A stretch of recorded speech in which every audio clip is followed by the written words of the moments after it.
Hola, nuevamente en este segmento estaré hablando nuevamente a las damas de la Iglesia y líderes del ministerio femenino y me referiré al papel que desempeña la mujer en el Nuevo Testamento y en el tiempo del fin. En armonía con el diseño establecido por Dios en la creación, como así lo indica la Biblia, que fue el tema que presentamos en el segmento anterior, sobre el papel de la dama en el Antiguo Testamento. Antes de avanzar en el tema, les reitero, como en los siguientes segmentos de lo que hemos venido insinuando, que los instrumentos que voy a seguir utilizando en la presentación serán la Biblia y el espíritu de profecía. Si bien el rol de la mujer pudiera haber sido subestimado fuera de la influencia del cristianismo, en otras sociedades de esa época, marca un notable contraste con el ambiente que rodeaba a las mujeres que seguían a Jesús de cerca. Para que vean ustedes cómo era la situación, cómo se las consideraba a las mujeres en aquel tiempo. Algunos rabinos llegaron a expresar en oración: gracias Dios, no soy mujer. Hubo afirmaciones rabínicas, otras más, de evitar el saludo a las mujeres, incluso de enviarlo a través de sus propios maridos. Pero vemos que en el Nuevo Testamento surge una nueva situación que lo trae el cristianismo. Y nunca se hizo eco de esto. Quizás uno de los casos más controversiales del ministerio de Jesús se plantea en el libro de Juan. Voy a leer Juan, el capítulo 4, el versículo 7. Dice allí: vino una mujer de Samaria a sacar agua, y Jesús le dijo: dame de beber. Pues sus discípulos habían ido a la ciudad a comprar algo de comer. La mujer samaritana le dijo: ¿cómo tú, siendo judío, me pides a mí de beber, que soy mujer samaritana? Porque judíos y samaritanos no se tratan entre sí. Respondió Jesús y le dijo: si conocieras el don de Dios y quién es el que te dice, dame de beber, tú le pedirías y él te daría agua viva. Aquí vemos que Jesús inicia la conversación y se dirige en forma pública a una mujer en un lugar abierto, junto a un pozo, con el agravante de que era una mujer samaritana. En aquella época eso era muy importante. Es ella la que hace la observación de la práctica ejercida por la cultura de esa época. De paso, aclaro que Jesús no estaba siguiendo nada que estuviera en contra del diseño de las leyes judías o lo que estaba establecido en la Biblia misma, sino que no sigue el protocolo a los convencionalismos de la época esa. El diálogo es largo y entonces vemos, voy a cortar por eso, pero esta es una de las interactuaciones sociales de Jesús que es prudente tener en cuenta. Voy a saltar al versículo número 21 para resaltar este aspecto. Jesús le dijo a la mujer: mujer, créeme que la hora viene cuando ni en este monte ni en Jerusalén adoraréis al Padre. Vosotros adoráis lo que no sabéis. Nosotros adoramos lo que sabemos, porque la salvación viene de los judíos. Mas la hora viene, y ahora es, cuando los verdaderos adoradores adorarán al Padre en espíritu y en verdad, porque también el Padre tales adoradores busca que le adoren. Dios es espíritu, y los que le adoran en espíritu y en verdad es necesario que adoren. Luego en el capítulo 25 dice: le dijo la mujer: sé que ha de venir el Mesías llamado el Cristo. Cuando Él venga, nos declarará todas las cosas. Jesús le dijo: yo soy el que habla contigo. Fue a esa mujer, una samaritana, a una mujer pagana, a la que Jesús le revela quién es Él, dándole nombre de Dios en el Antiguo Testamento, al decir: yo soy el que habla contigo, haciéndose eco del nombre utilizado por Dios en el llamamiento a Moisés. En Juan 4:27, seguimos, en esto vinieron sus discípulos y se maravillaron de que hablara con una mujer. Sin embargo, ninguno le preguntó, ¿de qué hablas? ¿Qué le estás diciendo a ella? Entonces la mujer dejó su cántaro en ese momento y fue a la ciudad y dijo a los hombres, venid, ved a un hombre que me ha dicho todo cuanto he hecho. ¿No será este el Cristo? Y en el 41, sigo leyendo, y creyeron mucho más por la palabra de él, la gente del pueblo de la mujer. Y decían a la mujer, ya no creemos solamente por tu dicho, porque nosotros mismos hemos oído y sabemos que verdaderamente este es el Salvador del mundo, el Cristo. Un punto que quiero hacer énfasis muy importante aquí.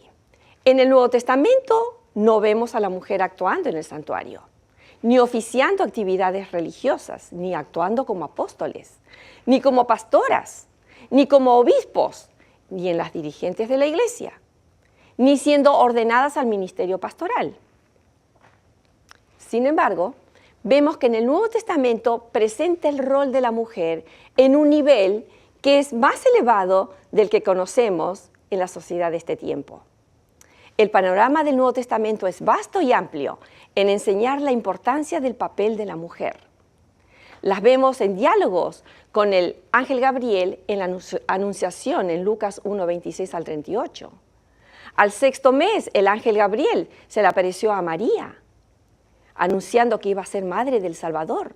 La vemos llenas del Espíritu Santo en Lucas 1:39 y 45. La vemos en el templo reconociendo al Mesías que ha venido, en el caso de Ana, la profetisa. La vemos siguiendo al Señor con gratitud cuando se les perdonaba los pecados.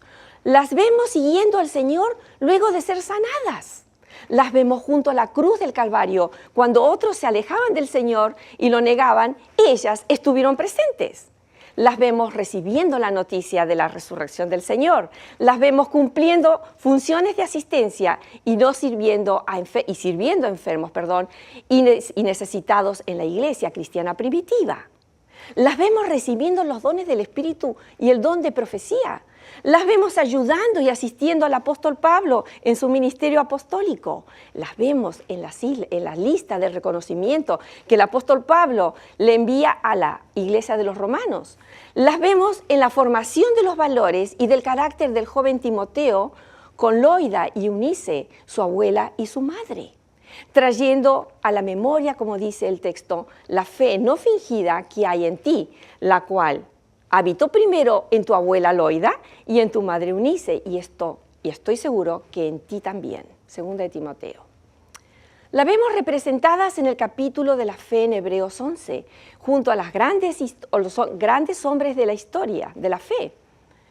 Por la fe también, la misma Sara, siendo estéril, recibió fuerza para concebir y dar a luz uno que fuera del tiempo de la edad de ella, porque creyó en que era fiel quien lo había prometido, por lo cual también de una, y esa es ya casi muerta, salieron como las estrellas del cielo en multitud y como la arena innumerable que está en las orillas de la mar. Las vemos también en oración en distintos momentos importantes de las Sagradas Escrituras. Las vemos dando testimonio de la iglesia cristiana primitiva y las vemos en el Apocalipsis, finalmente, como símbolo de una iglesia pura y sin mancha delante de Dios. La mujer está representada dignamente en la Biblia en el tiempo del Nuevo Testamento. El apóstol Pablo aconseja, 1 Corintios 4:6, pero esto, hermanos, lo he presentado como ejemplo en mí y en Apolos, por amor de vosotros, para que en nosotros aprendáis a no pensar más de lo que está escrito, no sea que por causa de uno os envanezcáis unos contra otros. Y cuando el apóstol Pablo escribe de lo que está escrito solamente, se refiere a las Sagradas Escrituras. Por ende, toda vez que se avance más allá de lo que está escrito, salimos del plano de la revelación divina e ingresamos en el plano de la voluntad humana. En Josué 1:8 nos dice, Nunca se apartará de tu boca este libro de la ley, sino que de día y de noche meditarás en él para que guardes y hagas conforme a todo lo que en él está escrita, porque entonces harás prosperar tu camino y todo te saldrá muy bien.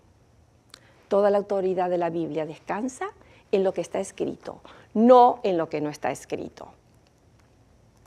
En el Nuevo Testamento revela claramente que la mujer tuvo libertades e influencias en la sociedad dentro de la iglesia cristiana, que lo que se podría ver en otros contextos sociales de la época. Es evidente que la mujer en el Nuevo Testamento fue respetada y reconocida socialmente y fue vehículo del mensaje de comunicación que unieron al cielo y la tierra. Estas mujeres del Nuevo Testamento fueron ejemplos de fe y de fidelidad en su época, y su ejemplo es digno de seguir por las futuras damas que han entregado sus corazones a Cristo. Es claro que hay papeles diferentes en el plan divino para el hombre y la mujer. Y si bien no las vemos oficiando en el santuario, distinguimos su presencia en los momentos claves de la historia a través de su influencia y su espíritu de servicio en la iglesia y en la comunidad. Estimadas amigas, con las que he tenido el privilegio de estar hablando todo este tiempo en esta serie de grandes mujeres de la Biblia, sean ustedes también grandes mujeres que nuestra iglesia necesita, especialmente en este tiempo crucial de la historia en la que vivimos. Que nuestras vidas reflejen que Cristo y su palabra son nuestra constante inspiración y que nuestro servicio sea hecho con un corazón agradecido y un espíritu abnegado para que el bien del necesitado, para hacer bien al necesitado, responda a las palabras que Jesús dirá en aquel día. Venid, benditos de mi Padre, heredad del reino preparado para vosotros desde la fundación del mundo. Porque tuve hambre y me disteis de comer, y tuve sed y me disteis de beber. Fui forastero y me recibisteis. Estaba desnudo y me vestisteis. Enfermo y me visitasteis en la cárcel y vinisteis a mí. Que ese sea nuestra experiencia como mujeres en esta época del tiempo del fin. Que Dios los bendiga. Muchas gracias.